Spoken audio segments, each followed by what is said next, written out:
I grew up in a small brick house built in the 1950s. It was one of those modest rural homes you see all over the Southeast. 1,000 square feet at most, 3 bedrooms, 1 bathroom, kitchen, and a living room. The layout was simple, almost boxy. A short hallway ran straight down the middle with bedrooms on either side and the bathroom tucked in. You could stand in the kitchen and see almost the whole place if the doors were open. My parents bought it before I was born, and it never changed much.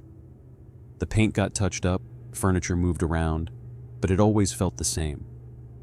The floor creaked in certain spots, a couple windows leaked drafts, and the hallway always seemed darker than it should be no matter what time of day. I didn't think much about it as a kid. It was just home. The first time something strange happened, I was about 11 or 12. I'd just gotten off the bus after school. It was hot that day, so all I wanted was to get inside and have a shower in the bathroom. I came in through the back door, dropped my school bag, where I always did, and went straight down the hall. I was in the bathroom. That was when I heard it. My name. Not just my name, but my nickname, the one only my family used. And it sounded like my mom's voice, like she was standing just a few feet away in the hallway. For a second I almost answered, but then I remembered she was at work, and I knew without a doubt that I was alone in the house. The second that thought hit, my whole body went cold. I sat there frozen, convinced a random woman had somehow broken in. I couldn't figure out how anyone would have gotten inside, but that voice was too real to ignore. I showered as quickly as I could, got out, and just stared at the door. When I finally got the nerve to open it, I expected someone to be standing there, but the hallway was empty. I looked left, I looked right. There was nobody. My chest was tight, and my hands were shaking. I didn't even check the rooms. I just bolted out the back door and sat in the yard waiting for my mom to come home. When she pulled into the driveway, I ran straight to her, told her what I'd heard. She searched the whole house while I stood outside. She found nothing. She told me it must have been my imagination. Maybe I'd been daydreaming. I wanted to believe her, but I knew what I'd heard. I tried to push it out of my mind. Kids scare themselves, right? I thought maybe I was just tired, or maybe it was the pipes or the house settling and my brain turned it into a voice. That explanation worked for a while, until a couple years later when it happened again. By then, I was in 7th or 8th grade. It was a weekend, cold and gray outside. My parents were out for the day, and I was completely alone. My brother was older and hardly ever home, always working.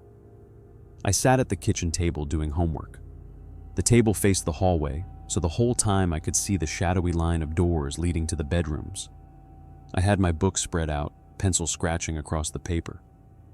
The only sound in the house was me working. The light was dim that day, just enough to see, but not enough to feel cheerful. I remember thinking how peaceful it was, how nice it felt to be alone. Then it happened.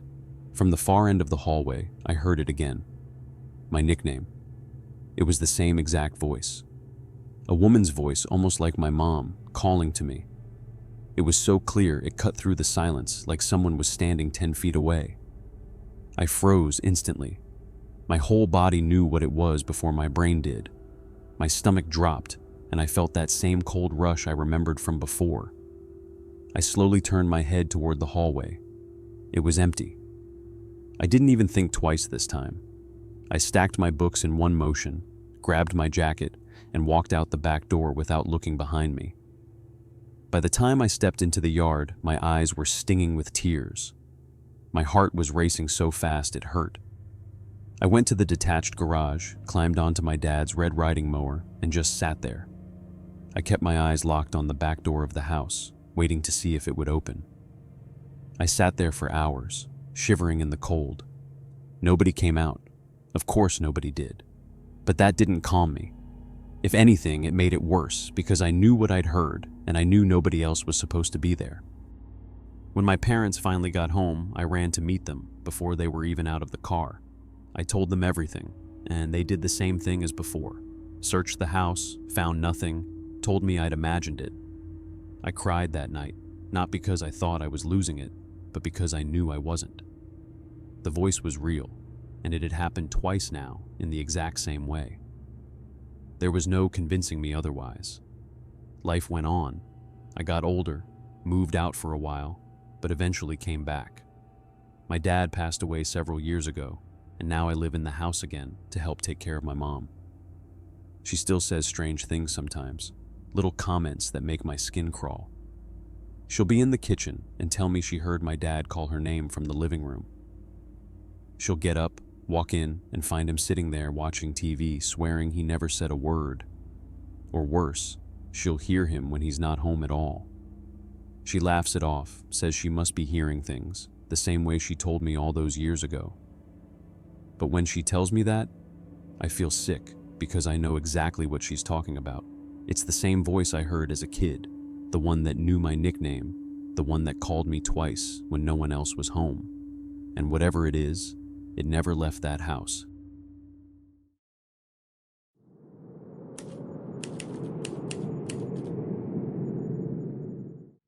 This happened about 4 years ago, and it wasn't the first strange thing we've experienced in our house. We'd had a few things before. Odd noises, glimpses of figures that looked like someone we knew but weren't. But this was the one that truly scared me. My son was about 2.5 at the time. One night he crawled into bed with my husband and me, which wasn't unusual. He did that often. My husband fell right back asleep, and my son curled up between us. I couldn't get comfortable, and after lying there wide awake for a while, I decided to get up and work on a craft project in my craft room. I was in there for about 45 minutes, maybe a little longer, when the nanny cam monitor suddenly started flickering. We had 2 cameras in the house back then, one in the living room and one in my son's room. They weren't motion sensor cameras, just continuous feed, so the monitor should have been steady. At first I thought maybe the power was glitching, but nothing else in the house was flickering.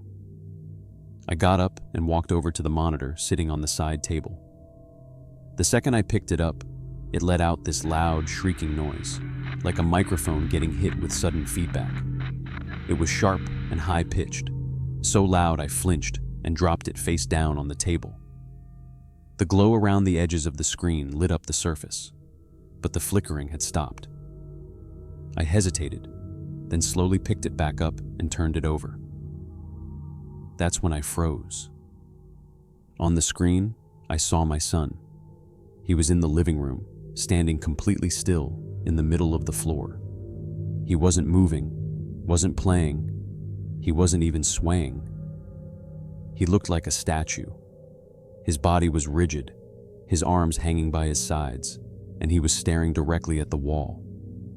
The sight of him there made my chest tighten. I started toward the door with the monitor still in my hand. As I walked, I glanced back down at the screen, and that's when he moved. Only his head turned while the rest of his body stayed perfectly still. His eyes lifted up and locked directly on the camera mounted in the corner of the living room. He didn't blink. His face had no expression at all, just empty and flat. That look hit me harder than anything else. It wasn't my son's usual curious stare. I hurried through the craft room door, crossed the small kitchen and dining area, and rounded the corner into the living room. I expected to see him standing there like he was on the screen, but the room was empty. My stomach dropped as I quickly went to the bedroom door on the far side of the living room. I opened it, and there he was, lying in the same position he had been when I left, curled up beside my husband. His breathing was slow and steady. He was sound asleep. I looked at my husband, and I asked him if he had gotten up or gone to the bathroom, maybe gone into the kitchen without me noticing, and he said no. I asked if he had seen our son get up, maybe following him without him realizing, but he told me he hadn't moved. He said he'd been lying there the entire time while our son had been sleeping peacefully beside him. I stood there staring at them both, my hands still shaking because I knew what I had seen. I hadn't just glimpsed something out of the corner of my eye. I had been watching the monitor long enough to take in every detail. I saw my son standing there. I saw his head turn.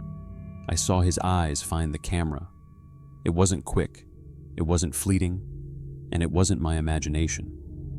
We had seen what looked like doppelgangers before, but always so briefly that you didn't really process it until it was over. This wasn't like that. I can still picture it clearly, even now.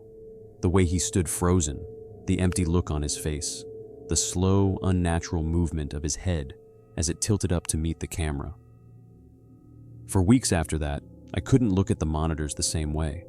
Every time I turned them on, I expected to see something standing there, waiting. Even now, years later, just remembering it makes me cold.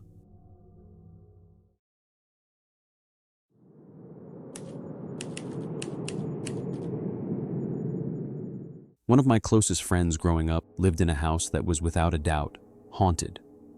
The place was old, easily around a century by now, and sat in a heavily wooded suburb outside our town.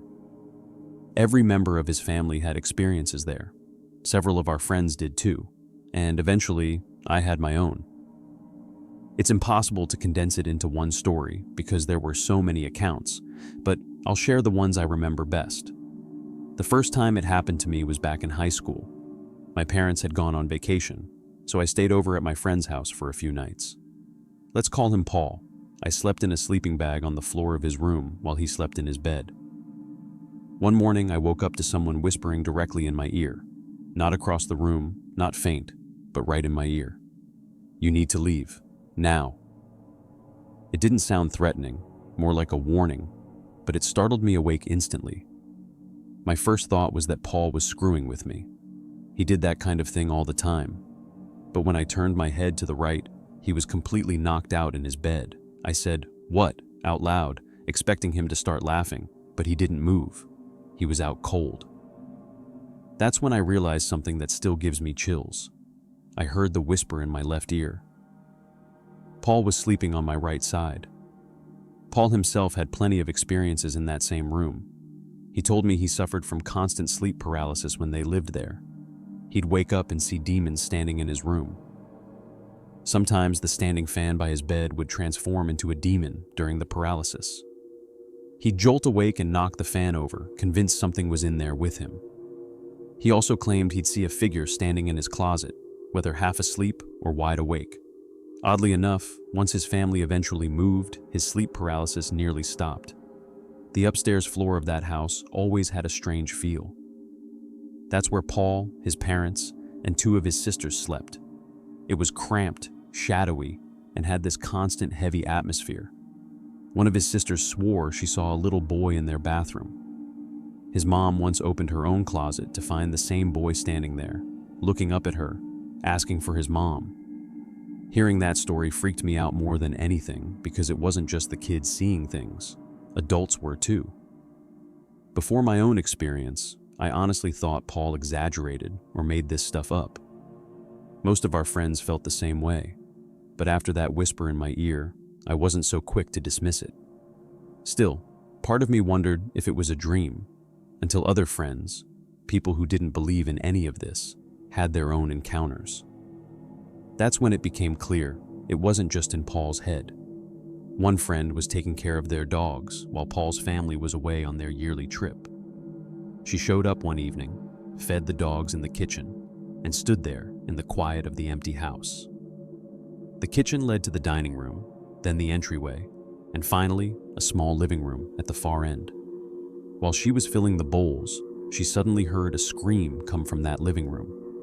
Not just a startled yell, a blood-curdling human shriek that ripped through the house like someone was in there with her. She grabbed the dogs and bolted outside.